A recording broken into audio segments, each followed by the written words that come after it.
Welcome to webinar number 11 from Working the Workbook, my online class. First, I'd like to say hello to all my students who have stuck with the workbook all this time, and if you've been doing a lesson a day, you're up to lesson 300 or something close to that. And if you've been taking your time, that is fine, as long as you're not being perfectionistic about it. So, a warm hello to all of you, and for all the progress reports you've sent me and the miracles that you've described.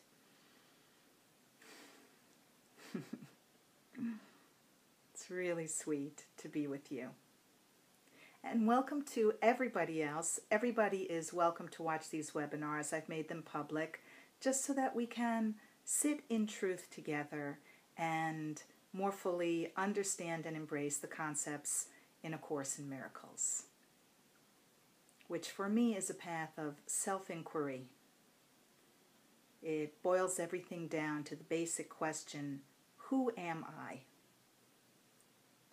Today we're going to get into a key principle in the course, projection makes perception.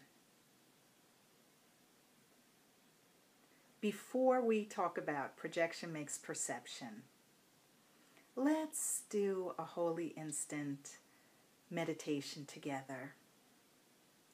All this requires is that you get comfortable in your seat.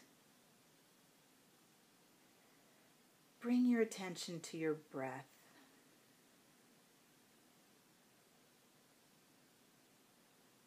Breathe naturally.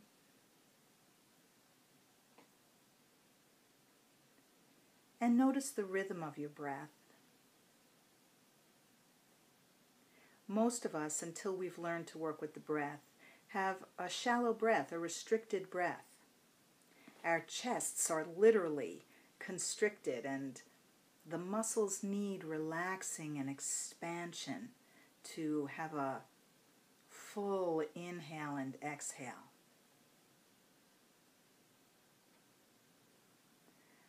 And so, see if your inhale and exhale is about the same length. You can do that by counting as you inhale. And maybe you reach 4 or 6 as you inhale. And then let your exhale be the same amount, or just a little bit longer. So you might inhale 1, 2, 3, 4, and exhale 1, 2, 3, 4, and inhale. And see if you can have a pretty smoothly connected breath. So rather than holding after an inhale or after an exhale, see if you can allow the natural pause that occurs and then inhale, exhale. It can make you crazy to think too much about the breath, but that would be the general guideline for breathing your way into opening your mind and revealing what is already here with you, God's loving light, your true identity. So continuing this breathing, I'd just like to read the title, the central idea of lesson 300, which is, only an instant does this world endure. So let's just open the mind and not have to know what that means. Only an instant does this world endure.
Coming back now.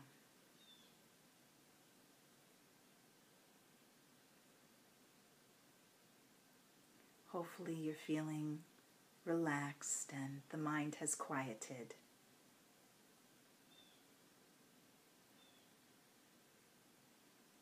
Only an instant does this world endure, because this world is the ego's dream, and we are the dreamer of this dream of the world of planet Earth of separate bodies. Jesus tells us in the Course that dreams are literally perceptual temper tantrums in which we are screaming, "I want it thus," just like a 2-year-old stamping his foot or her foot and saying, "I want it my way." And yet, if we don't figure out what the origin of the dream is, we're lost in the dream because we think the dream is happening to us when actually we have chosen to dream. The Course leads us back to realizing that we have chosen to dream and that we are the dreamer of this dream of being in a body, in a world. And one way that we can understand this is by understanding that projection makes perception. Jesus first tells us about this, projection makes perception, in the preface to the Course, which you can find before the text. And the preface is a great summary of A Course in Miracles. It's always a good idea to go back to the preface and read it now and then. And he also mentions this phrase, projection makes perception, in chapter 13 and again at the beginning of chapter 21. Chapter 21 is called Reason and Perception, and it begins like this. Projection makes perception. The world you see is what you gave it, nothing more than that. Now, Jesus is talking about the one ego mind, which we are all split off from. We're all splinters, parts of the one ego mind. It seems to us like we are autonomous individuals, but we are all part of the one ego mind, which is projecting one thought, a fear thought of separation. So when we're told the world you see with your eyes is what you gave it, nothing more than that, Jesus doesn't really mean you or me. He means all of us as one ego mind. But though it is no more than that, it is not less. So even though this world that we see is no more than a thought in the ego mind, it is also no less than that, because what we believe in takes on tremendous power in the mind. Therefore, to you, it is important, this world. The world we see is a witness to your state of mind, the outside picture of an inward condition. You seasoned Course students who are doing the workbook again and have a lot of exposure to the text must have heard this line so many times, that the world we see testifies to our state of mind. It is an outside picture of an inward condition. So the world reflects what we believe in the mind. It's not what we actually see. Lesson 15 in the workbook speaks about this very straightforwardly and simply. Maybe we'll take a look at that too. As a man thinketh, so does he perceive. So what we are thinking leads to what we see or perceive. Therefore, seek not to change the world, but choose to change your mind about the world. Students of the Course have a lot of strong feelings about this sentence. Seek not to change the world, but choose to change your mind about the world. The reason is that when we find out who and what we really are, then we save the world through that miraculous vision of God's love, which is equal in all ways and all-inclusive. It filters through our mind, this tremendous loving source of ours, the love that God gives us. And everything looks different to us after that. Not because our eyesight changes, although you may have some visual indications, but because our state of mind changes. The conditions of our thinking are changed. Perception is a result and not a cause. The cause of what we perceive out here is projection. We'll keep talking about it. So perception is the result of projection.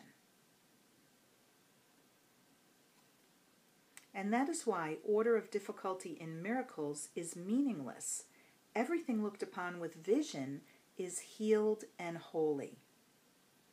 There is no order of difficulty in miracles is the underpinning of A Course in Miracles. It tells us that a miracle is really a collapse in time in which love is revealed to us and timelessness is revealed to us. They're the same thing. Timelessness is love, and love is timelessness. And so when the miracle suspends time, it interrupts the unholy instant that the ego has offered us. And then we have a holy instant of recognition of what we really are. And what we are is formless, love-filled, ever-extending light. A oneness joined as one.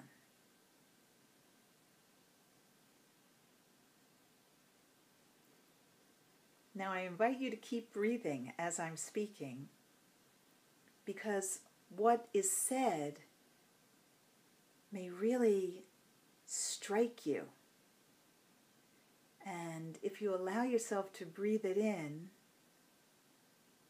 and move it through you, then you will really have an experience that is beyond words. And I'm feeling the power and the radiance of the light in speaking about the light with you. I have the sense of being a sun, being light-filled, and rays of light moving out of me in all directions.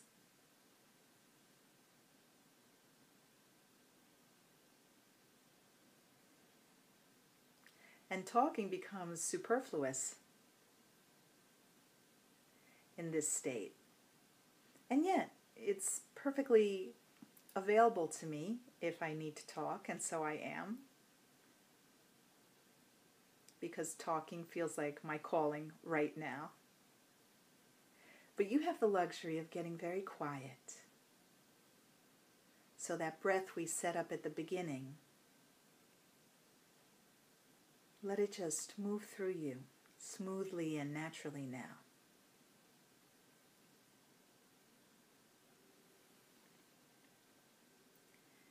So everything looked upon with vision is healed and holy, and nothing perceived without it means anything. And where there is no meaning, there is chaos. And in fact, in chapter 23, you can read all about the laws of chaos, which is what the ego likes us to believe in, if you'd like to be clearer on what Jesus means by chaos. Jesus tells us that the text is necessary to really understand what is happening in the workbook practice. And without understanding fundamental concepts from the text, we may actually reach a point in our workbook practice where we're too afraid to go on. So even though Jesus also lets us know that it's perfectly okay to start the course with the workbook and come back to the text later you may find that you need to dip into the text to clarify certain ideas for yourself. And if you're feeling afraid, you may need to back off from the workbook and rest for a while. If you're working the workbook, there's lots of support in the classroom, and you have email access to me, and there's a Facebook group that you can interact with. So there's a lot of help in processing fear and moving through fear. And everything falls under fear: judgment, anger, hatred, procrastination, all of it. And even false joy. You know, the pleasure of the ego is not the same thing as the constancy of God's joy, because ego pleasures come and go, and they're part of the ego world of duality. There's pain and there's pleasure. There's happiness and there's sadness. And in fact, we love to say that as humans. You know, if I hadn't been sad, I would never really appreciate my happiness. Well, that's a human point of view. And sometimes that point of view can be useful spiritually as a road that you're walking. Ultimately, joy is absolute and constant. It has no ups and downs. It's not an emotional roller coaster. Joy is not even an emotion ultimately, although it's perfectly okay for you to recognize that you are receiving the inner light which you are, that you are experiencing that light reflected back to you and living within you through feelings. There will be feelings for a while as indicators. For some of you may be free of feelings and feel a sense of relief and certainty that this evenness and lack of drama is a sure sign that you have tuned in to your inner teacher and to his communication from God to you. And it goes both ways. You communicate with God by choosing God. Jesus asks us in chapter 22, do you want freedom of the body or of the mind? For you cannot have both. This is how the Course is uncompromising. And I love that about it. It gives us two emotions, love or fear. And it gives us two choices, the body or the mind, the ego or the Holy Spirit, which is the memory of God within us, leading us back to remembering that we are a mind, not a body. And eventually, that leads to complete fearlessness and total joy, all-inclusive love. Because that's what we are already. In chapter 18, Jesus tells us that we've forgotten that God cannot destroy himself and that we are God. We cannot put out the light that is within us. We can cover the light with darkness, but that does not put the light out.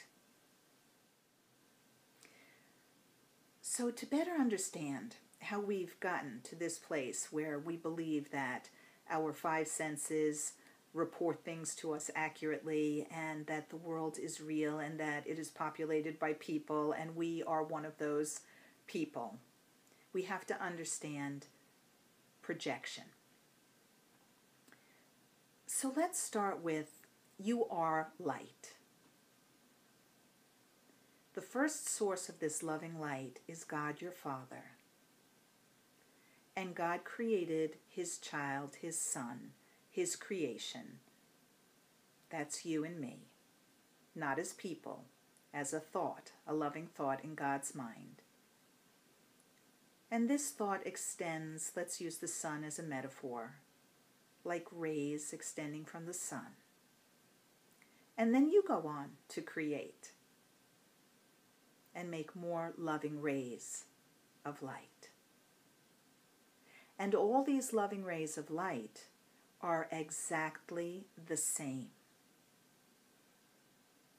The ego is a thought in God's mind that it could separate from God and be its own power source. The ego mimics God. It does a lot of things very similar to what God does, except with a distortion or a twist. So as God extends light, the ego projects lovelessness, darkness, guilt, and fear out of the mind. The ego believes that it has done something terrible in separating from God's mind.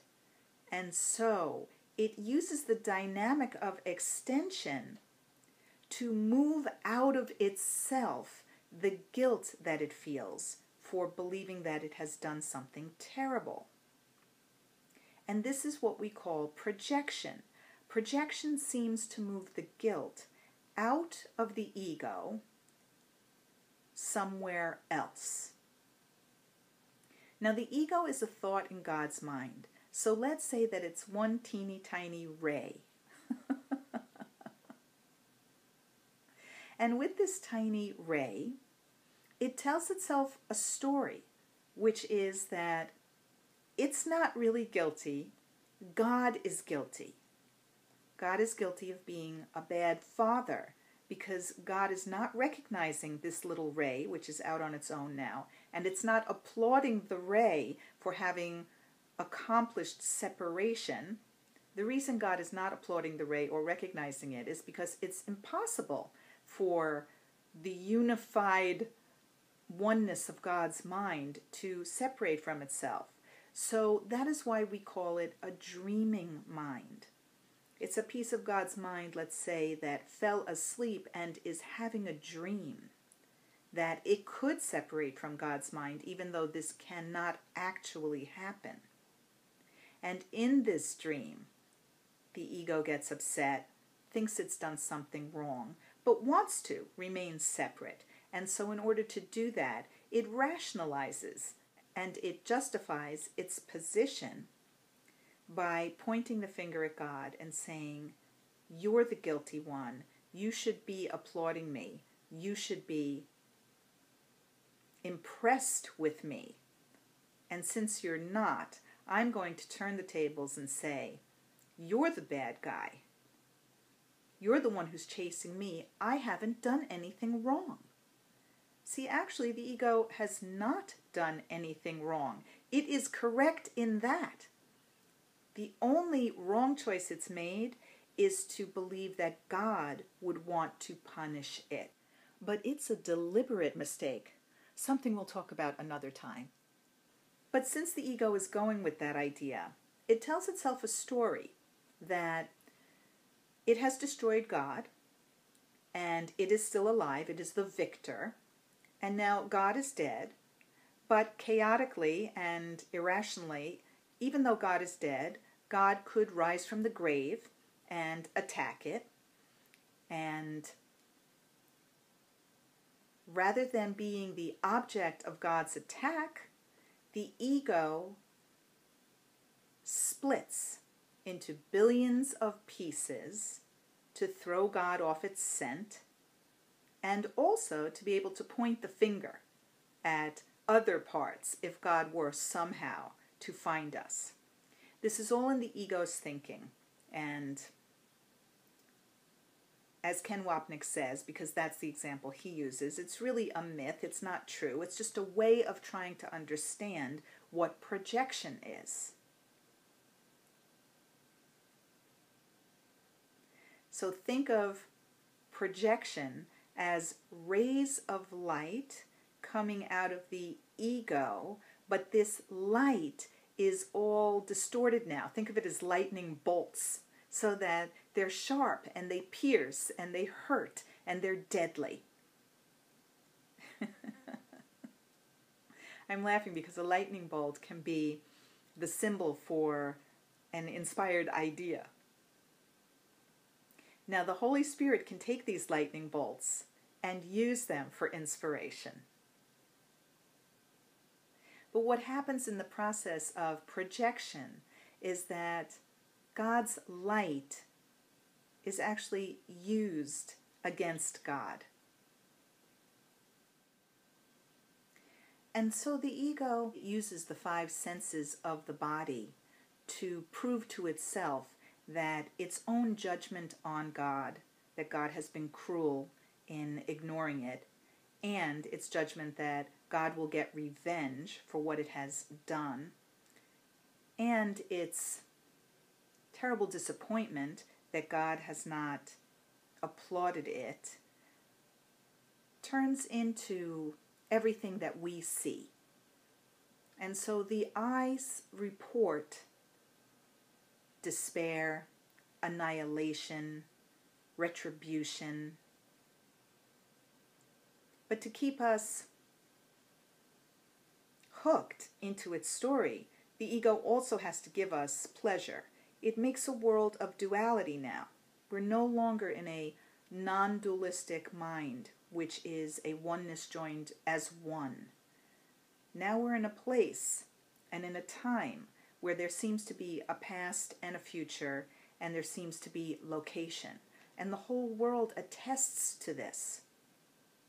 We see outside of ourselves proof that we are within space and time, and we are in a material world filled with objects.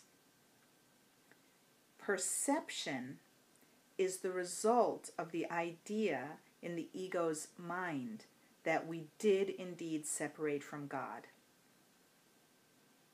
Perception simply reflects back to the ego mind that it is in a world, that it is in a body, that it is a separate self. It even reflects back that God is a mercurial God who can be kind and who can be cruel. It reflects back everything that the ego thinks. And this is the state of mind, the inward condition that leads to perception. As long as we believe in perception, as long as we blindly let the world witness to this state of mind, of fear and separation, and we never question it, we are completely lost. We don't know who we are. We are mesmerized by the world. The Course says nothing so blinding as perception of form. And many other spiritual paths say that too.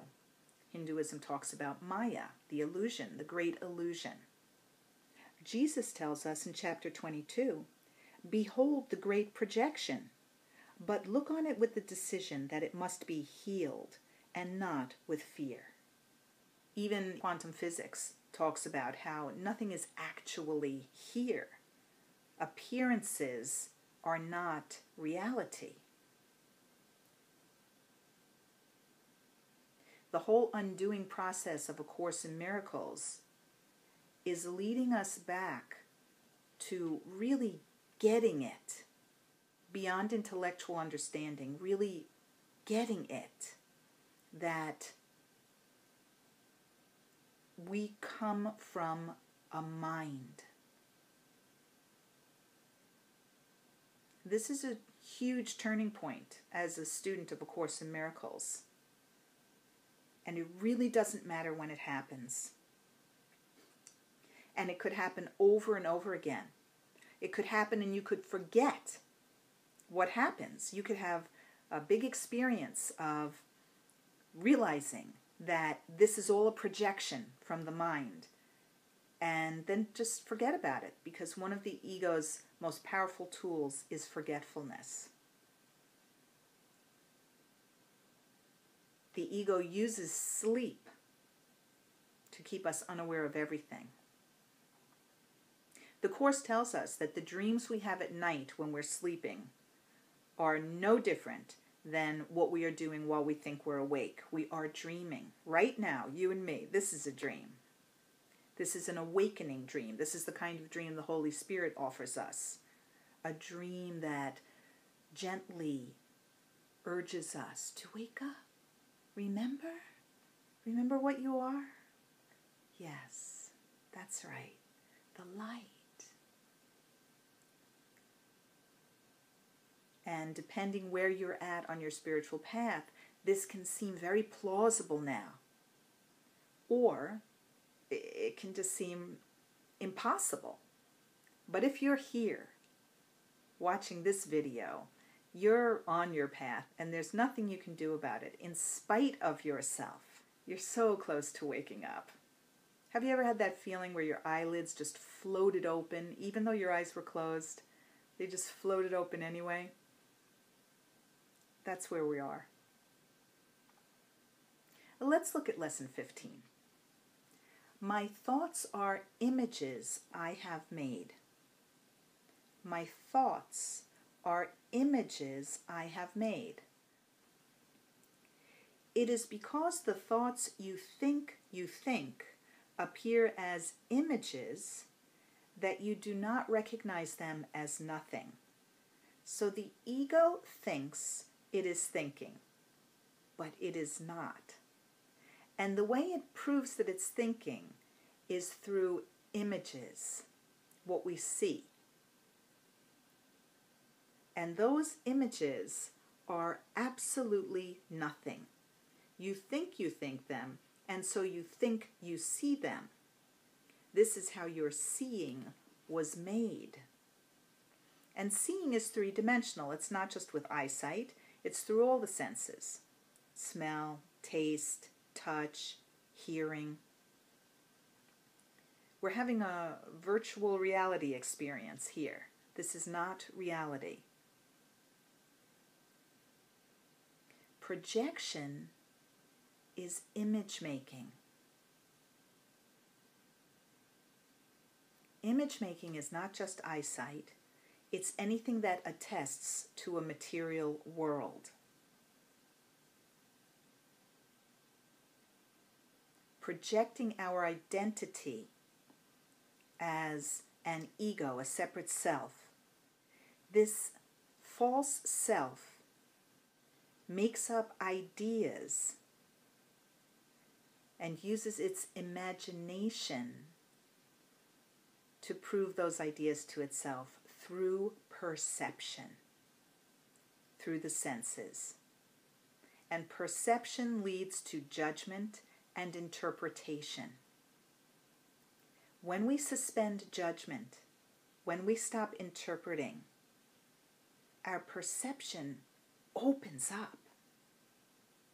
When we experience a holy instant of timelessness and fearlessness, our perception reports to us differently when we ask the Holy Spirit to be our teacher. I'll give you an example. Many, many years ago, 20 years ago or so, I had what's called an ocular migraine. An ocular migraine is only visual. There's no pain involved. And I saw flashing lights. I had no idea what it was, and I was terrified. I thought I was either going blind or I was having a stroke. It lasted about 20 minutes, during which time I was panicking. And so along with panic comes, sweating, shaking, diarrhea, you name it, I was a wreck. Then I called the eye doctor, who told me it sounded like something called an ocular migraine. And if that's what it was, there was nothing to worry about. I made an appointment, I went in and saw her, and sure enough, I had had an ocular migraine. They resolve all by themselves in about 20 minutes, and it's related to the brain. She reassured me.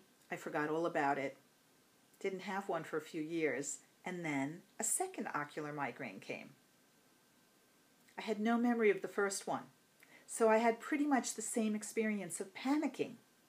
Well, the ego just loves for us to forget and stay in a state of panic, distraction, addiction, the bottom line addiction of all addictions is being addicted to being an ego self, and that perpetuates the ego's fantasy that it exists when it really doesn't.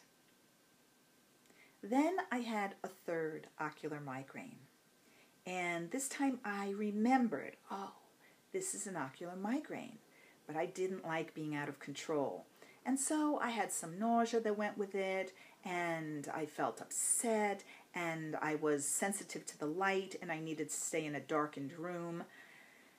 And it resolved, and I was okay. Then I had a fourth ocular migraine. I was driving on a highway. And this time I remembered that I had had 3 previous ocular migraines, and nothing bad had happened. And that even though the center of my vision in one eye was completely black and I only had peripheral vision, I was on the highway. I had to keep driving anyway. And so I did. I just sort of shifted my focus into the other eye, and I drove. I don't remember if I exited and pulled over or if I actually made it to my destination. But I was able to drive, and I was perfectly safe and perfectly okay. In this 20-year span, I have had several more ocular migraines. And each time I was more relaxed and less fearful, and I started to feel that they were an incredible blessing. For one reason, because of this passage in Lesson 15. It says here, you will begin to understand that thoughts are images that you have made when you have seen little edges of light around the same familiar objects which you see now. That is the beginning of real vision. You can be certain that real vision will come quickly when this has occurred. As we go along, you may have many light episodes, and Jesus puts light episodes in quotes. So there's been a lot of discussion about whether we should take this literally, that we're going to see light, or metaphorically, that it simply stands for the oneness of God's mind. And as far as I'm concerned, whatever feels true to you, whatever you know from connecting with your inner teacher, is your truth for you. I was inspired by the idea of light episodes. Why shouldn't I experiment with a light episode that I was having anyway and see what happened if I had no interpretation attached to it?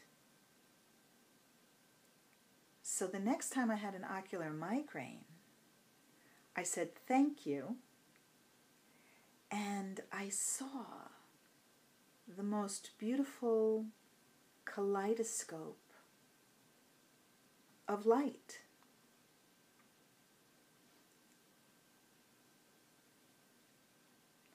And I felt a sense of promise. I felt safe in God's arms. And I let myself know that I don't know anything.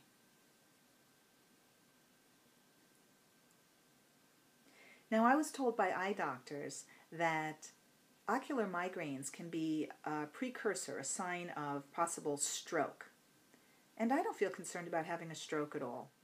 I was also told that they increase, so I should expect to be getting them more and more often. That has not been the case for me. I had one just a month ago or so, and I was at the beach. Now, it's supposed to be difficult to be in bright light when you're having an ocular migraine. I went in the water. I was with Scott, and he kept his eye on me, and I floated on my back. And I allowed the light to be there. I didn't make it special. I didn't make it scary. I just let it be.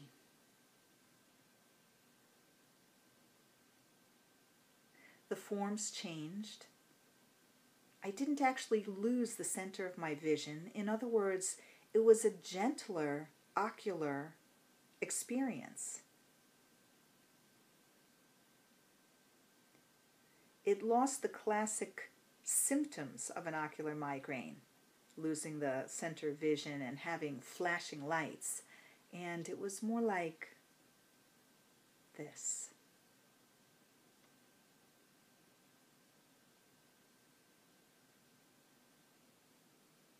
So hopefully this begins to give you a sense of how, when you're willing to deeply understand that projection makes perception, that everything that seems to be happening in this world that you're thinking, that you're seeing, that you're experiencing, is actually an outward picture of an inward condition, then that can motivate you to ask the Holy Spirit to help you see through His vision.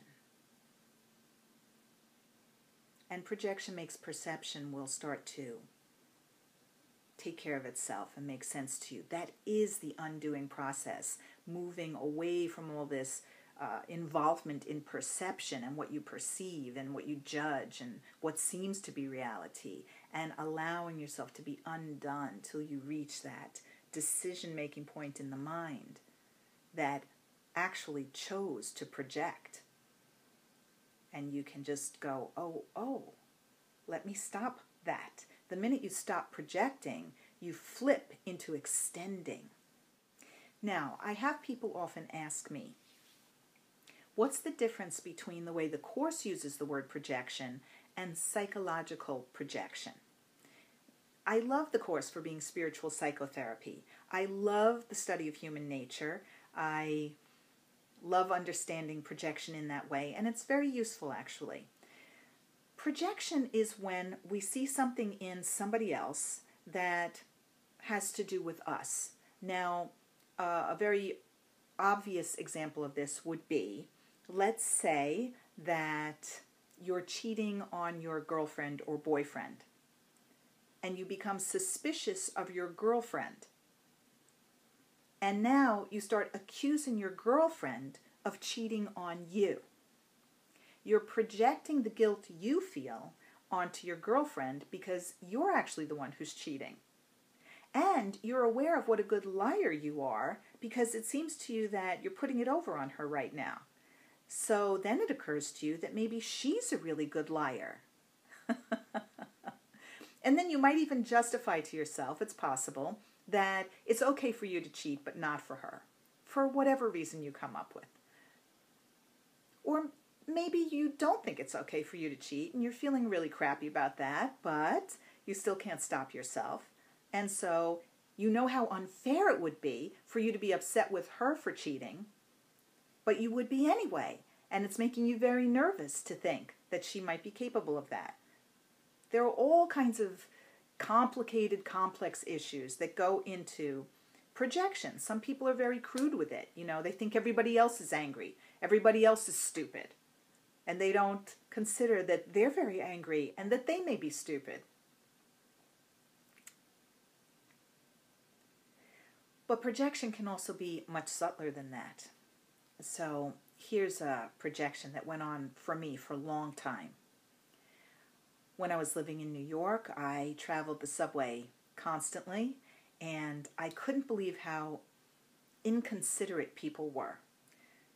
You're supposed to step out of the way when the doors of the train open and let the people off before the new people get into the car. And at rush hour, it's almost impossible to get out of the train or into the train, and many people don't make an opening.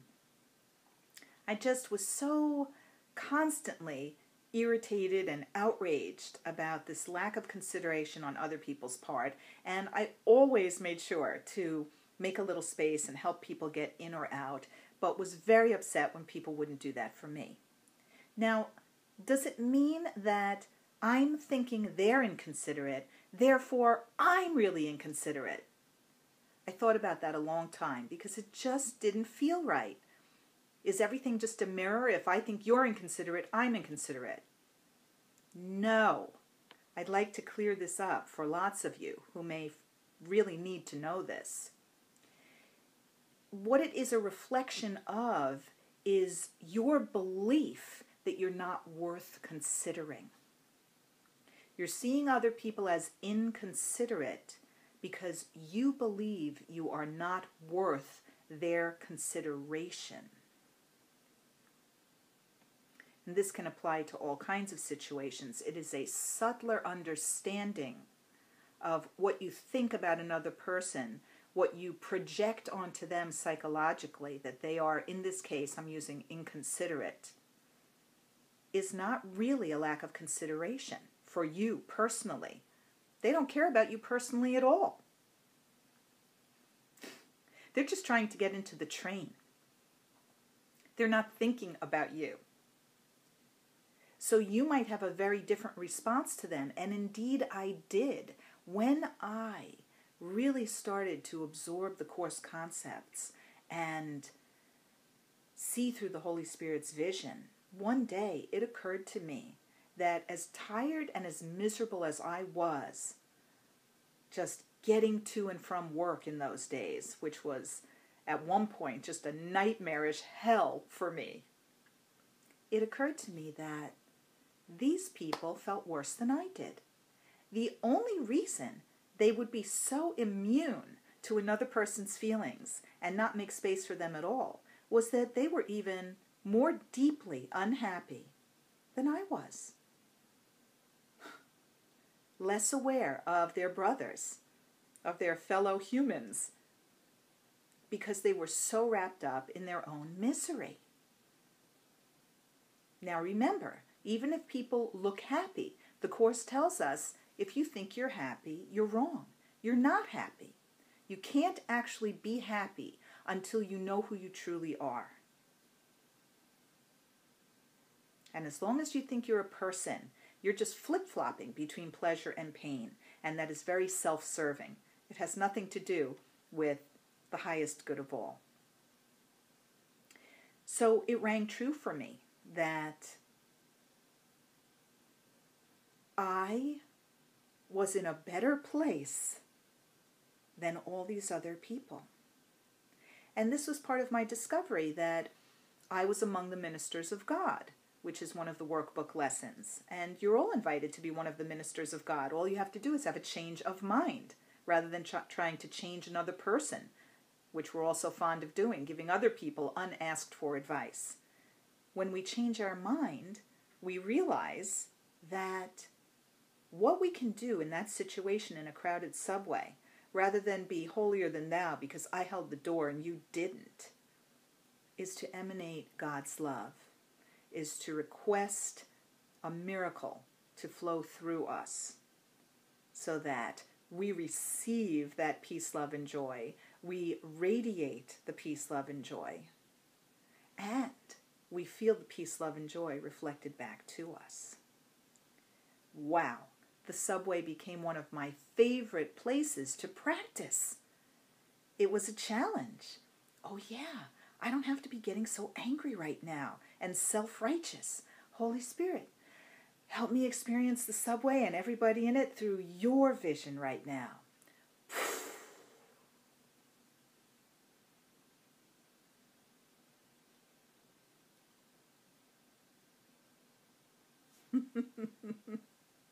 Talk about a light episode. And for me, it wasn't visual. It was a relaxation of my muscles. It was an instant flow of relief and clarity and happiness through my heart. But this happiness was very quiet. It was a soft glow. There was no jubilation in it.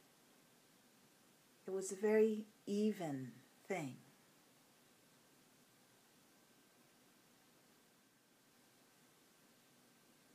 Now I've given you an example of psychological projection with feeling guilty about something and projecting your suspicions onto another person, or just a very raw, primitive kind of accusation, that everybody out there is the jerk, not you.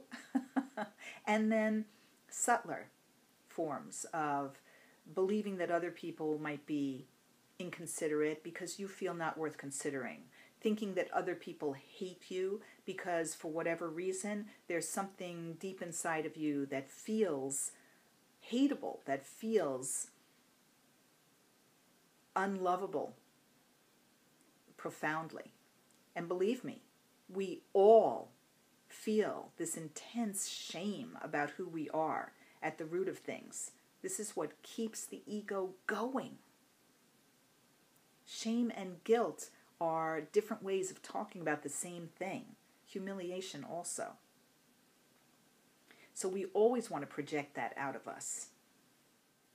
It's really helpful to work on the personal level at first, to look at the specific things that you think about other people and to start to find out for yourself, what is that telling you about yourself? Because undoing projections means finding out what we don't like and then bringing it back to what we don't like about ourselves. The only time that we're really riled up about somebody else is when it's telling us something about ourselves and what we believe. You see, projection keeps us believing that we are an innocent victim. It's what the Course calls the Face of Innocence. As long as we can bury our true opinion of ourselves and keep things hidden from ourselves that are difficult for us to look at, that we feel ashamed of, that we've been conditioned not to see, we can feel like the innocent victim of other people. So psychological projection allows human beings to stay very unconscious of how we feel and what we believe. The Course asks us to question everything.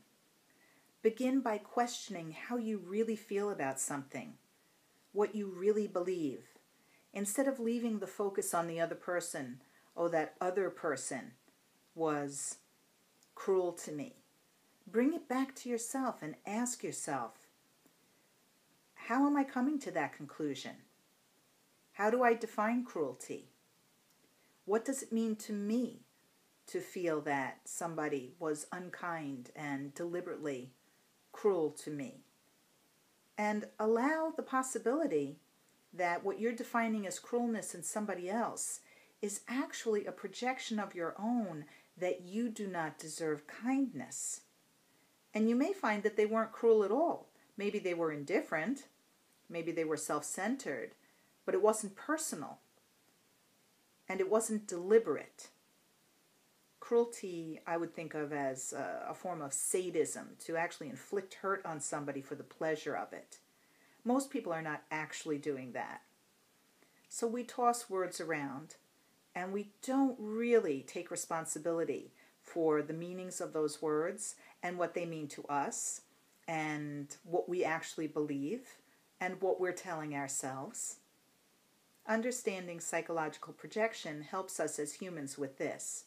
And then you can use the Course to take it to the next level and allow the Holy Spirit to illuminate you so that you're free of the original projection, which was from the one ego mind out of God's mind and into this world.